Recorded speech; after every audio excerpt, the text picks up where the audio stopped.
받으라오니 주여 내가 살 동안 인도하여 주소서. 주여 주여 나를 인도하소서. 바른 세상 살 동안 주여 인도하소서. 피난처인 예수여 세상 물결로 할 때 크신 은혜 베푸사 나를 숨겨주소서. 주여 주여 나를 인도하소서. 바른 세상 살 동안 주여 인도하소서. 세상 풍파진 하루 영화로운 나라와 눈물 없는 곳으로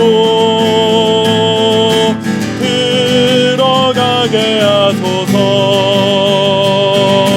주여 주여 나를 인도하소서. 바른 세상 살 동안 주여 인도하소서.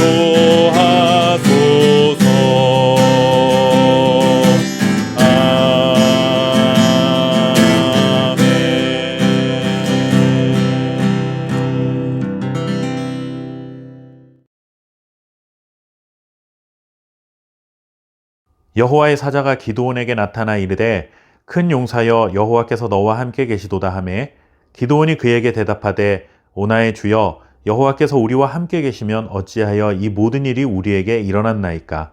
또 우리 조상들이 일찍이 우리에게 이르기를 여호와께서 우리를 애굽에서 올라오게 하신 것이 아니냐 한 그 모든 이적이 어디 있나이까. 이제 여호와께서 우리를 버리사 미디안의 손에 우리를 넘겨주셨나이다 하니 여호와께서 그를 향하여 이르시되 너는 가서 이 너의 힘으로 이스라엘을 미디안의 손에서 구원하라. 내가 너를 보낸 것이 아니냐 하시니라. 아멘. 성경을 읽다 보면 종종 이런 생각이 들 때가 있습니다. 성경 속에서 하나님의 위대한 일에 쓰임을 받은 사람들은 처음부터 타고난 능력의 사람들이었을까? 아니면 훗날 훈련을 통해 만들어진 사람들이었을까 하는 생각입니다. 사실 이거다 혹은 저거다 정답이 확실하게 정해져 있는 건 아니라는 것을 저도 압니다. 어떤 사람들은 처음부터 천부적인 능력이 있었던 사람들이 있습니다. 대표적인 사람을 꼽으라면 사사기 뒤편에 가면 만나게 될 삼손 같은 사람입니다. 하지만 반대로 어떤 사람들은 이런 천부적인 재능보다는 하나님의 부르심을 받은 후에 훈련을 통해 그리고 교육을 통해 만들어진 사람들도 있습니다. 야곱을 꼽을 수 있을 것입니다. 그런데 천부적인 능력의 소유자냐 아니면 훗날 훈련을 통해 만들어진 사람이냐 하는 것보다 중요한 것은 하나님의 부르심이 있었다 하는 것입니다. 성경에 등장하는 소위 믿음의 사람들이라고 부르는 인물들을 보면서 우리는 흔히 위대한 일을 감당한 위대한 사람이다 라고 치켜세우지만 사실 그 사람들이 위대한 사람들이었다라고 하기보다는 완벽하지 않은 그 사람들을 부르시고 그 사람을 통해 위대한 하나님의 일을 이루게 하신 하나님이 위대하신 분이라는 것을 기억할 필요가 있습니다. 천부적인 능력이 있던 아니면 훈련을 통해 능력이 탁월한 사람이 됐던 간에 그 사람이 위대하신 하나님의 부르심을 받았기 때문에 위대한 일에 동참할 수 있었던 것이지 그 사람 스스로의 재능이나 능력 때문은 아니라는 것입니다. 벌써 5번째 사사로 부름받은 기드온을 만나게 됩니다. 기드온도 마찬가지입니다. 기드온은 그동안 등장했던 사사들과 비교해도 그야말로 레전드라고 해도 될 만큼 탁월한 사람입니다. 칼 한 자루 소유하지 않은 300명의 군대로 이스라엘을 7년간 괴롭혀왔던 미디안 군대를 물리친 사람일 뿐만 아니라 그가 이스라엘을 다스리던 40년간 이스라엘은 태평을 누렸습니다. 얼마나 탁월했던지 백성들이 기드온에게 이스라엘의 왕이 되어달라고 요청할 정도였습니다.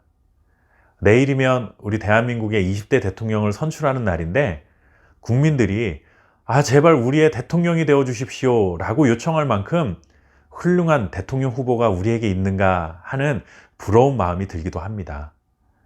여하튼 간에 기드온은 전설적인 사사였지만 기드온 역시 하나님의 부르심에 첫 번째 보인 반응은 그렇게 대단한 믿음의 사람은 아니었음을 보게 됩니다. 여호와의 사자가 기드온에게 나타나서 큰 용사여 여호와께서 너와 함께 계신다 라고 전하자 대뜸 기드온은 이렇게 말합니다. 여호와께서 우리와 함께 계신다면 어떻게 이런 일들이 우리에게 일어날 수 있습니까? 하는 말이었습니다. 사사기에서 발생하는 모든 문제의 근원은 여호수아가 죽고 광야 세대가 다 죽고 난 후에 그 다음 세대가 하나님을 알지 못했기 때문이라고 했습니다. 그런데 이런 신앙적인 세대차는 기드온도 예외는 아니었습니다. 기드온은 계속해서 여호와께서 우리 조상들을 애굽에서 구원해 내셨다고 하는데 그런 기적은 어디 가고 우리가 지금 이렇게 미디안 사람들에게 고난을 당하고 있는 것입니까? 라고 항변합니다. 기드온도 하나님에 대해 그리고 하나님이 하신 일에 대해 그저 전설처럼 내려오는 이야기로 들었을 뿐 그의 삶에서 경험해 본 적이 없었던 것입니다. 말로만 들어왔던 다음 세대의 특징이 그대로 반영되어 있는 것입니다. 이것은 우리도 마찬가지입니다. 하나님에 대한 은혜의 경험이 없으면 아무리 교회에서 그리고 신앙의 가정에서 하나님에 대한 말씀을 듣고 배웠다 할지라도 그것이 탁상공론에 불과할 수 있다는 것입니다. 하나님이 계신다면 그리스도인들의 삶이 왜 이리 가난하고 척박할까? 하나님이 계신다면 왜 그리스도인들이 실패를 경험해야 할까? 하나님이 계신다면 교회의 모습이 어떻게 이럴 수 있는가? 하나님이 계시는데 세상에 악이 이렇게 많은 것은 어떻게 설명할 것인가? 이렇게 수많은 질문이 떠오를 수 있다는 것입니다. 이렇게 신앙적 세대차가 극명하고 평범하기 그지없는 젊은 청년 기드온이 전설적인 사사로 기억될 수 있었던 이유는 딱 한 가지입니다.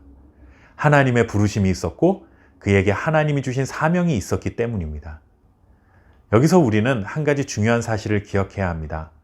우리 모두가 기드온처럼 하나님의 사자를 직접 만난 것도 아니고 하나님의 목소리가 우리 귓가에 선명하게 들려온 것도 아니고 군대를 이끌고 나가서 위기에 처한 나라를 구해야 하는 것도 아니지만 우리 모두는 하나님의 부르심을 받은 사람이라는 것은 동일하다 하는 것입니다.